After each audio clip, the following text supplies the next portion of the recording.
যুক্তরাষ্ট্রের president Donald ট্রাম্পের সাম্প্রতিক ইরান হামলার নির্দেশ নিয়ে শুরু হয়েছে তুমুল রাজনৈতিক ও আইনি বিতর্ক। শুধু ডেমোক্রেটরাই নয়, ট্রাম্পের নিজ দল রিপাবলিকান পার্টির অনেক সদস্য প্রশ্ন তুলেছেন এই হামলার সিদ্ধান্ত কি মার্কিন সংবিধান অনুযায়ী বৈধ ছিল। রিপাবলিকান কংগ্রেসম্যান থমাস ম্যাক্সি এক্সে লেখেন, এই হামলা সংবিধান অনুযায়ী বৈধ নয়। অন্য আরেক রিপাবলিকান ওয়ারেন ডেভিডসন বলেন, এটা সাংবিধানিকভাবে বৈধ এমন কোনো যুক্তি কল্পনা করাই কঠিন। তবে হাউস স্পিকার মাইক জনসন ট্রাম্পের সিদ্ধান্তকে সমর্থন করে বলেন, তৎক্ষণাৎ ঝুঁকি এতটাই বড় ছিল যে কংগ্রেসের অনুমতির জন্য অপেক্ষা করার সময় ছিল না। মার্কিন সংবিধানে কি বলা আছে? RICL TMX, যুগের পর যুগ স্থাপনা থাকে মজবুত। যুক্তরাষ্ট্রের সংবিধানের আর্টিকেল 1 এবং আর্টিকেল 2 সামরিক অভিযান সংক্রান্ত দুটি গুরুত্বপূর্ণ ধারা। আর্টিকেল 1-এ বলা আছে, যুদ্ধ ঘোষণার একমাত্র ক্ষমতা কংগ্রেসের হাতে। আর্টিকেল 2-এ বলা হয়েছে, প্রেসিডেন্ট হলেন দেশটির সেনাবাহিনীর সর্বাধিনায়ক এবং জরুরি পরিস্থিতিতে সিদ্ধান্ত নিতে পারেন। হোয়াইট হাউস জানিয়েছে, প্রেসিডেন্ট ট্রাম্প আর্টিকেল 2 এর অধিকার ব্যবহার করে ইরানে হামলার নির্দেশ দেন।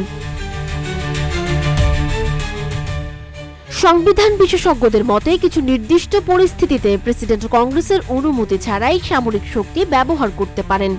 উদাহরণস্বরূপ, যদি তা জাতীয় স্বার্থে হয় অথবা তাৎক্ষণিক হুমকি প্রতিহত করতে হয়। পেনসিলভানিয়া বিশ্ববিদ্যালয়ের শিক্ষক ক্লেয়ার ফিনকেলস্টাইন বলেন, এই পরিস্থিতিতে প্রেসিডেন্টের সে ক্ষমতা ছিল। বারাক ওবামা কংগ্রেস ছাড়াই লিবিয়ায় বিমান হামলা ও পাকিস্তানে বিন লাদেন হত্যার নির্দেশ দিয়েছিলেন। বুশ, ক্লিন্টন ও বাইডেন প্রত্যেকেই সময়োপযোগী পরিস্থিতিতে কংগ্রেস ছাড়াই সামরিক পদক্ষেপ নিয়েছিলেন। ইতিহাসে বহু প্রেসিডেন্ট এই ক্ষমতা ব্যবহার করেছেন, যা ট্রাম্পের পদক্ষেপকে আইনি দিক থেকে সমর্থন দেয়।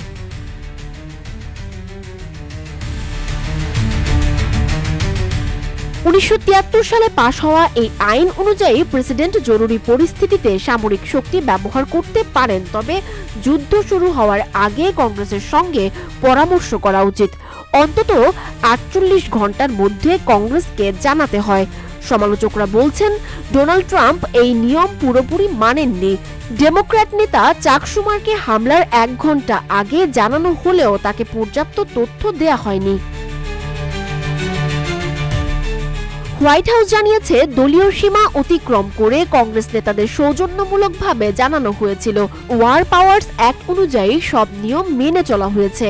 তবুও ট্রাম্পের ইরান হামলা সিদ্ধান্ত নিয়ে যুক্তরাষ্ট্রে আইনগত ও রাজনৈতিক বিতর্ক এখন তুঙ্গে।